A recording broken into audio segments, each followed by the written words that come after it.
say about the crazy ones? Huh? This is Suicide Squad's first trailer, made by director David Ayer, produced by Warner Brothers Studios, and on January 19th, 2016, the second trailer broke David Ayer, the studio, and ultimately the movie in half forever. Suicide Squad. That shit broke me. How so? Ayer had decided on a dark, gritty superhero film. Known for his true grit, he wrote Training Day and directed films End of Watch and Fury. My nigga. Ayer had a vision, a layered, complex story about anti-heroes facing their demons.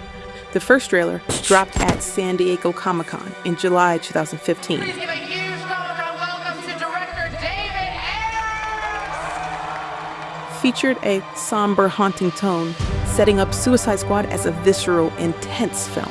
But this is Hollywood, and Warner Brothers has one priority over Ayer's vision: profit. And after pouring $250,000 into Batman v Superman, they were worried. They never tested Batman versus Superman. They put the movie out there and they never did a test. Despite its $874 million global box office, whatever the final numbers were, it wasn't enough for Warner. The reason?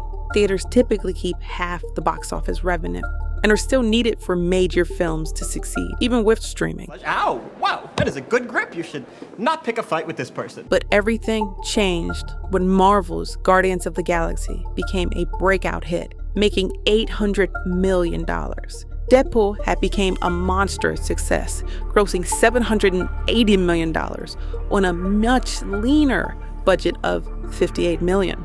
These films' lighter, irrelevant tone showed studios the comic book movies could be fun and profitable without going dark. God, you are hard to look at. You look like the topographical map of Utah. Exactly. Therefore, Kevin Tsujihara, Warner Bros. CEO at the time, acknowledged the studio's goal of making the DC Extended Universe more fun. They ensured the switch would hit a wider audience, and to their point, it normally does. Warner's solution? Reshoots.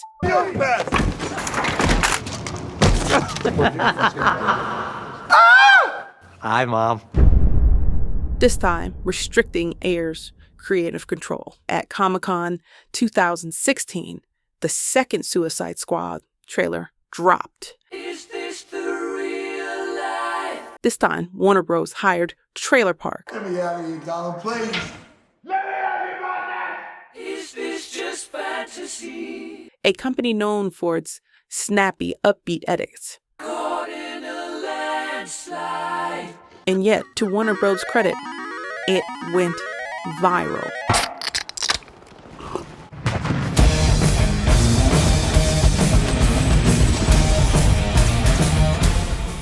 We're going to turn David Ayer's dark, soulful movie into a fucking comedy now. And how did they do it? By changing the music.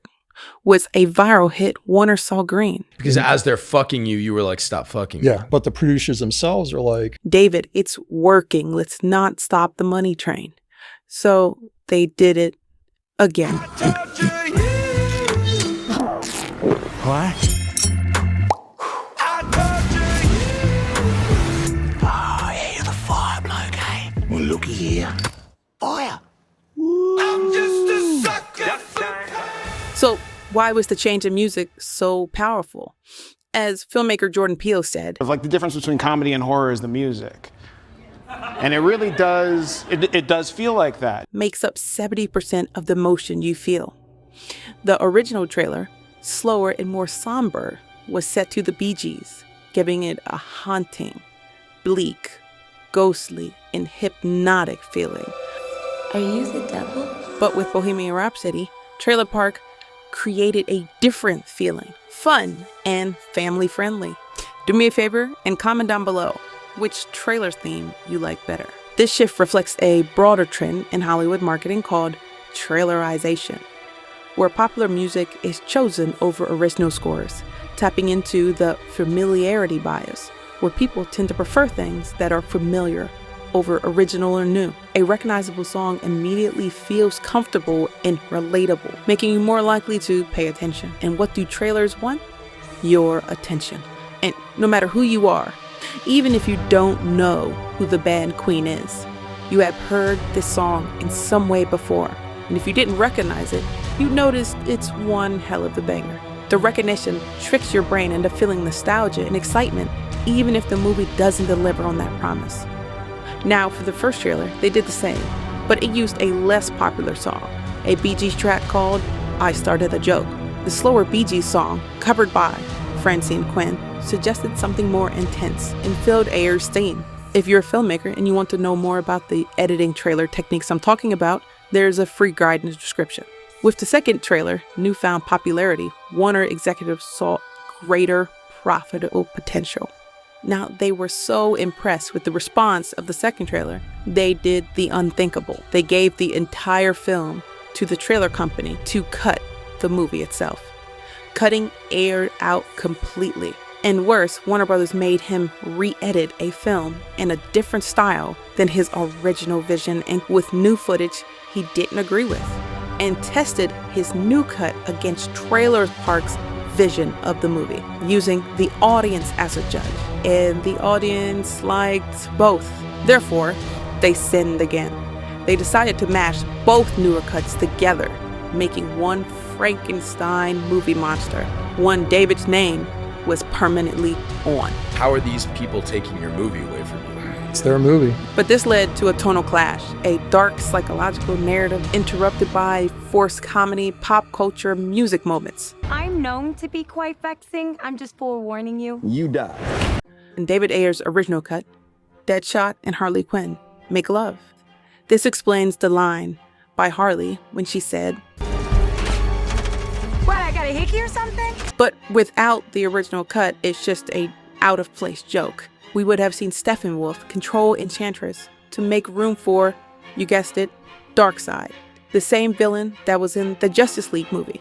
Joker would have had double the scenes, and given the character time to breathe, actually, showing his manipulation of Harley Quinn and everyone else around him, and ultimately making a deal with Enchantress, intertwining him with the story, instead of him being relief from it. And Slipknot would have had more than 5 seconds of screen time.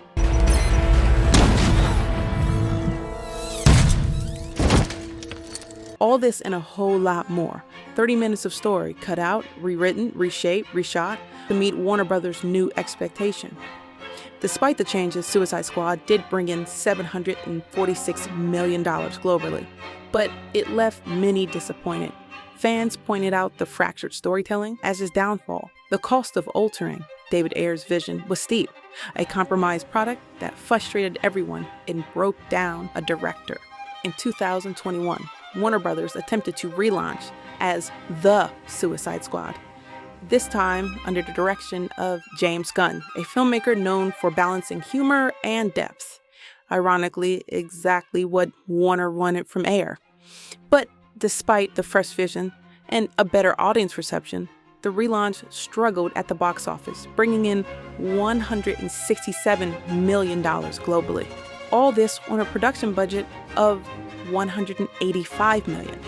Ouch. Looks like the audience wanted the dark version after all. They never tested my cut. And the thing is, I have it. I fucking have a copy of it, right? And if I didn't, oh my God, because everyone I've shown the cut has the same reaction. Rage. Yeah. Like, this is the movie we wanted. Why didn't we get this? And in the end, Warner didn't get the blockbuster they wanted. Instead, got a cautionary tale, a reminder of what could happen when financial anxiety overtakes creative trust. But this story isn't about a single movie. It's about the power of trailers and their effect over the audiences and, well, the executives. From familiar songs that hook you to upbeat editing that makes you think the movie is in for a thrill ride. These techniques can reshape our expectations completely, sometimes for the worse. I mean, just imagine if the second trailer never hit, we would have seen an entirely different movie. Don't do it. Can't do anything in this scene.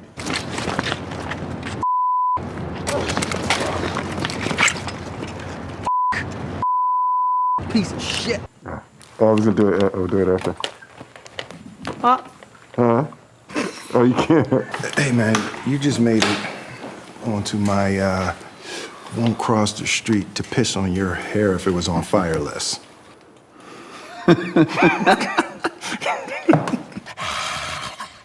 Y'all made it this far. Shit.